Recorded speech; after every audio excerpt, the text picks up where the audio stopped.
오늘 말씀 함께 볼까요? 오늘 말씀은 갈라디아서 6장 11절부터 13절까지 말씀입니다. 내 손으로 너희에게 이렇게 큰 글자로 쓴 것을 보라. 무릇 육체의 모양을 내려하는 자들이 억지로 너희에게 할례를 받게 함은 그들이 그리스도의 십자가로 말미암아 박해를 면하려 함뿐이라. 할례를 받은 그들이라도 스스로 율법은 지키지 아니하고 너희에게 할례를 받게 하려는 것은 그들이 너희의 육체로 자랑하려 함이라. 아멘. 오늘 말씀의 제목은 누구를 의식하며 살아가고 있습니까? 라는 제목으로 하나님의 말씀을 함께 나누려고 합니다. 바울이 이제 갈라디아서의 마지막 부분을 편지를 쓰고 있는데 갑자기 자신의 손으로 직접 편지를 써 내려간다라는 내용을 담고 있어요. 11절을 보시면 내 손으로 너희에게 이렇게 큰 글자로 쓴 것을 보라라고 말하고 있죠. 당시 바울은요, 보통 대필자, 그러니까 바울을 대신해서 편지를 기록하는 경우가 많았습니다. 그리고 마지막 부분을 직접 쓰는 경우가 많았는데요. 지금 갈라디아서는 다릅니다. 펜을 직접 붙잡고 처음부터 마지막까지 가장 중요한 말을 남기듯이 아주 큰 글씨로 써 내려가고 있다라고 말하고 있습니다. 바울이 처음부터 끝까지 이 펜을 들고 있는 이유가 갈라디아 교회 안에서 일어나고 있는 문제가 그만큼 심각했기 때문이다라고 추측할 수 있다는 거죠. 갈라디아서 말씀을 계속해서 보았지만 당시 유대교가 중심이 되어 있던 지역 안에서 복음을 전한다는 것은 늘 어려운 일이었습니다. 기독교는요, 유대교에서 파생된 집단처럼 여겨졌고, 복음이 퍼져갈수록 유대교인들의 반대와 핍박이 더욱 강해졌습니다. 왜냐하면 복음은 단순히 새로운 종교 하나를 말하는 것이 아니었기 때문이에요.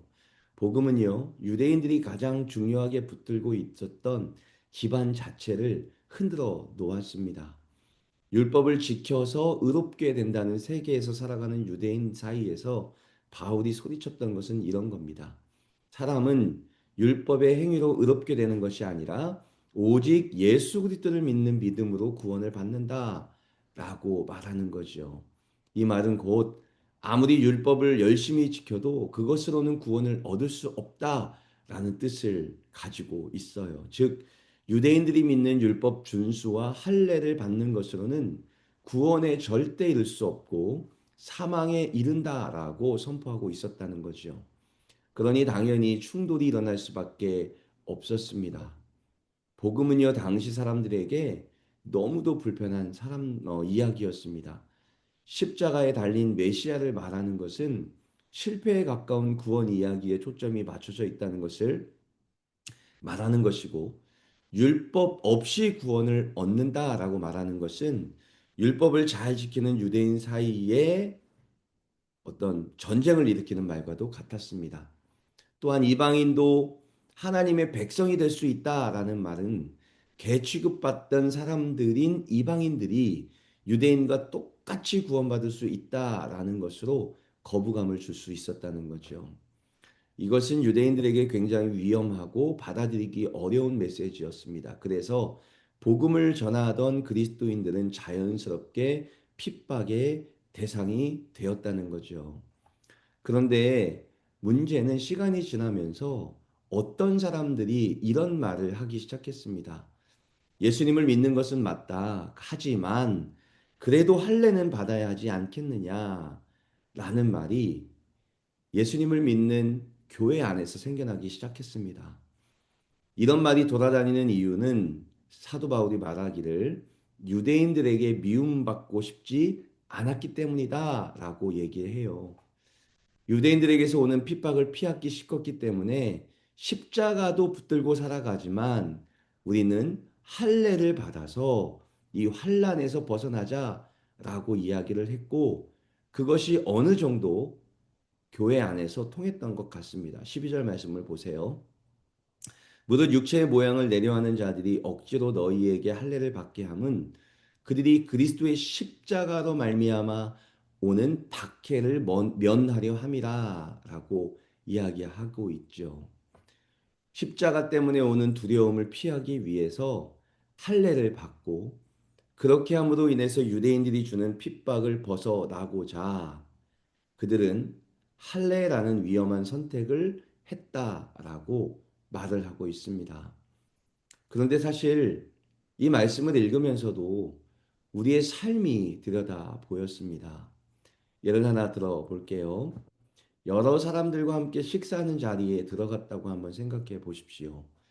수많은 같이 간 식사를 하라고 한 사람들 사이에서 예수를 믿는 사람은 나 혼자일 때가 있습니다. 모두가 다 자연스럽게 식사를 시작하려 하는데 아마도 나는 그리스도인이기 때문에 기도를 해야 할 것 같은 생각이 들 때가 있죠. 그런데 갑자기 이런 생각이 든다면 어떻습니까? 괜히 이상하게 보지 않을까? 유남스럽다고 생각하지 않을까? 꼭 저렇게 티를 내냐고 하지는 않을까? 라는 생각이 그 사람의 마음을 잡을 수도 있지요. 더구나 내 삶이 넉넉하고 멋있어 보이면 모르겠지만 현실이 그렇지 않을 때는 더하죠. 예수님을 믿기는 하지만 삶은 힘들고 형편은 어렵고 실상 다른 사람들 앞에서 그리스도인 같은 모범을 보인 적도 없는 것 같아 불안한 마음이 들 때가 있어요. 그런 상황 속에서 과감히 눈을 감고 기도하는 모습이 사람들에게 이상하게 보일까 두려워질 때가 있죠. 그래서 우리도 어쩌면 고민할 수 있습니다. 그냥 기도할까? 잠깐 눈만 감았다 뜰까? 그냥 마음속으로 기도해 버릴까? 물론 상황에 따라 조용히 기도할 수도 있고 방식은 그리 중요하지 않을 수 있습니다. 그러나 우리의 마음 깊은 곳에 때때로 이런 두려움이 숨어 있을 수 있죠. 사람들이 나를 어떻게 볼까? 바울이 말하는 것도 비슷합니다. 그들은 핍박이 두려웠습니다. 유대인들의 공격을 받고 싶지 않았습니다. 그래서 생각합니다. 그냥 할례 받고 적당히 넘어가자. 굳이 충돌하지 말자. 십자가만 말하지 말고 율법도 조금 붙들자. 사랑하는 성도 여러분, 십자가 때문에 예수님 때문에 만약에 어떤 핍박이 주어진다면 여러분은 피하지 않고 예수 그리스도와 십자가를 자랑하며 살아갈 수 있으십니까? 핍박을 피하겠다고 여러 가지 술수를 쓰다가 결국은 성경에 나오는 안 좋은 예로 낙인되는 삶을 마음속으로 품고 있지는 않은가요? 오늘 우리가 예수 그리스도와 십자가 때문에 오는 핍박, 두려움, 환난 이 모든 것들을 피하기 위해 인간적인 것들로 피하는 것이 아니라 예수님 때문에 십자가 때문에 오는 핍박을 맞서며 내가 그리스도 안에 머물고 있다는 것을 자랑스러워하는 그러한 그리스도인이 될 수 있기를 간절히 소망하고 소망해 봐요. 그런데 바울은 여기서 더 심각한 문제를 말합니다. 그들이 할례를 강조한 이유가 단순히 핍박만 무서워하는 것이 아니라 다른 문제가 있었다라고 또 말하죠. 13절입니다.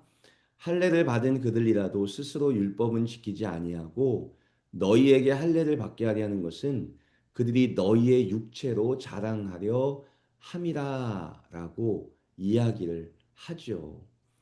바울이 전한 복음으로 인해 수많은 사람들이 생겨났고요. 이 갈라디아 교회 사람들이 바울을 자신들에게 복음을 전해준 고마운 사람, 스승이라고 말하고 있었습니다. 그들에게 바울은 천국문으로 이끌어준 은인과도 같은 사람이었습니다. 그런데 어떤 사람들이 조용히 들어와 선포합니다. 예수님 믿는 것만으로는 부족하다. 할례를 받아야 완전한 하나님의 백성이 된다. 라고 선포합니다. 사람들이 흔들리기 시작해요. 혹시 우리가 아직 완전한 구원을 받지 못한 것은 아닐까? 뭔가 더 해야 하는 것은 아닐까? 많은 사람들이 할례를 받습니다. 그리고 그렇게 전파한 교사들은요, 그것을 자기 업적으로 자랑하기 시작합니다. 우리가 저 사람들을 바로 세웠다. 바울이 전한 반쪽짜리 복음을 완성시키는 일을 우리가 했다.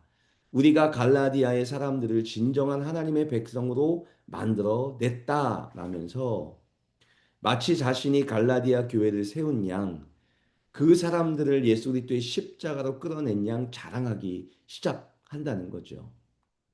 바울은 이 점에 분노했습니다. 그들은 영혼에 관심이 없는 사람들이었습니다. 오히려 사람들을 통해 자기 의를 세우고 싶은 그 욕심 때문에 할례라는 잘못된 도구를 갈라디아 교회 안에 선포했다 라고 말하고 있다는 거죠. 사랑하는 성도 여러분, 교회 안에 들어온 거짓 교사들의 문제가 이것입니다. 그들은 하나님의 영광에는 관심이 없습니다. 성도들의 영혼이 구원을 받느냐 아니냐는 중요하지 않습니다. 그저 자신이 얼마나 대단한 영향력을 가졌는지, 얼마나 많은 사람들이 자기 뜻대로 움직였는지 자신의 육체를 자랑하고 싶었을 뿐이죠. 사람들이 주는 존경과 인기라는 달콤한 마약에 취해서 오히려 하나님이 세워놓은 교회를 망치는 일을 그들이 하고 있었다라고 말하고 있죠. 교회 안에 영혼을 사랑하는 사람이 있어야 할 이유가 여기에 있습니다. 내 명예와 사람들이 주는 칭송에는 관심이 없고 오로지 교회 안에 있는 사람들이 예수님께로 올바로 가기 위해 영적인 능력과 영적인 그 소망으로 똘똘 뭉쳐 있는 사람이 있는 교회, 그 교회가 진정으로 살아나는 교회고 예수님이 기뻐하시는 교회라는 것을 오늘 말씀이 보여주고 있다는 거죠. 사랑하는 성도 여러분, 이 말씀을 들으면서 오늘 두 가지를 여러분에게 말씀드렸습니다. 첫 번째, 예수 그리스도와 십자가 때문에 오는 박해를 피하기 위해 인간적인 방법을 동원하는 사람이 되지 마십시오. 예수님은 늘 예수 그리스도를 따라가는 것은 자기의 십자가를 지고 따르는 것이고 예수님을 믿는 것은 늘 좁은 문으로 들어가는 것이다라고 말씀해 주십니다. 좁은 문, 십자가를 지고 따라가는 삶은 고달플 수 있습니다. 그러나 그 가운데 우리가 예수님을 따르기에 오는 고난과 핍박을 즐거워하고 오히려 그 상황을 통하여 예수님의 종이 되기를, 예수님의 증인이 되기를 소망하면서 복음을 전파하는 저와 여러분 되시기를 소망하고요.